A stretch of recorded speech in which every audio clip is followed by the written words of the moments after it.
Well, Godzilla Minus One. That was certainly a experience. When this movie first came out in the US, it was praised everywhere. Some people even said it was their favorite movie of the year. But unfortunately for me, I had to wait a whole 2 weeks, like a scrub, to find out if it was really that good.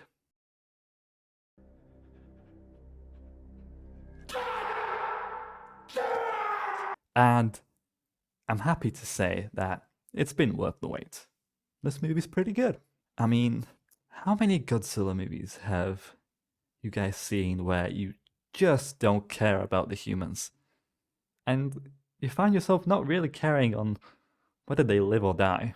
And it's so refreshing to actually care about the humans in a Godzilla movie. I'm somewhat familiar with old Godzilla movies. I watched them as a kid. I don't remember much of them now, but what I do remember is Mothra is the lamest Godzilla monster. You guys can fight me on that, but at the end of the day, he's just a butterfly. He's lame.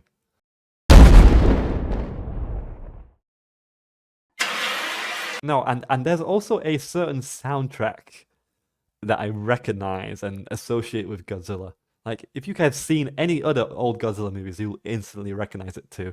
I wish I could play it, swing my head back and forth to it, but I'm not going to.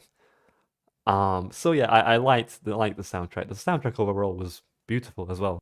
The main character's story is fantastic. I mean, he sees himself as worthless, as not having done his duty, and he gradually finds a family. A child of his own, a wife of his own, and it's just you really start to care.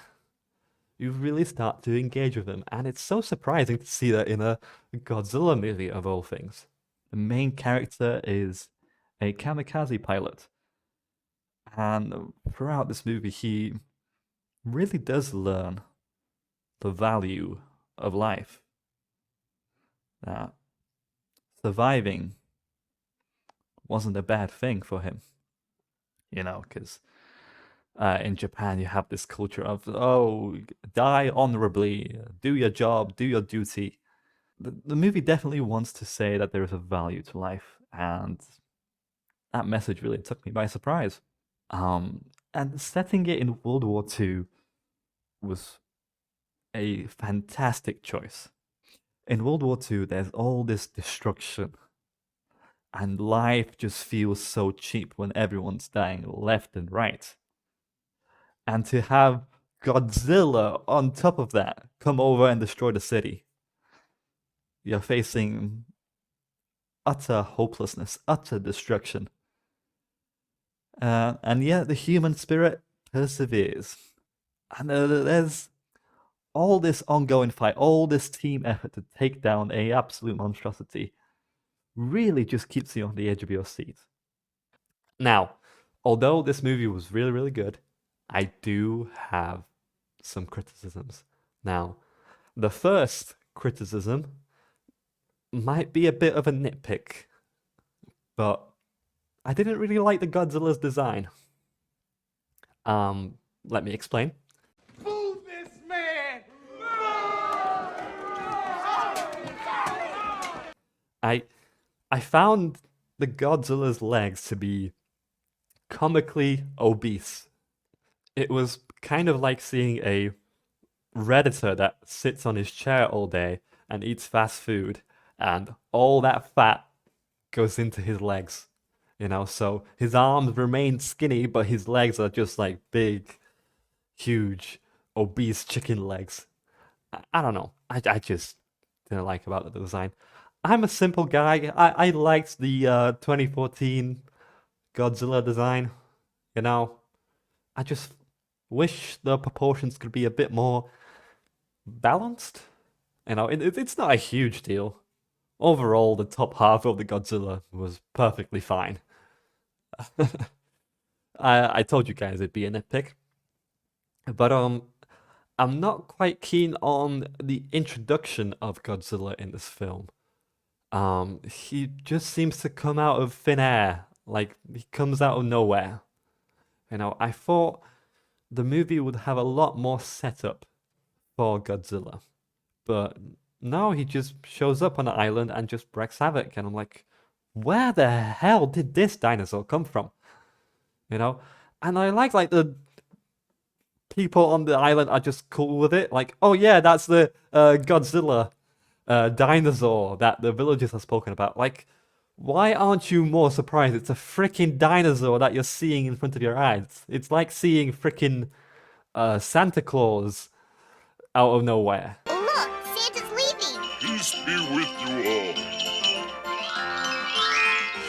A bit more surprise would be helpful, but no, I thought the introduction of Godzilla could have used a lot more setup.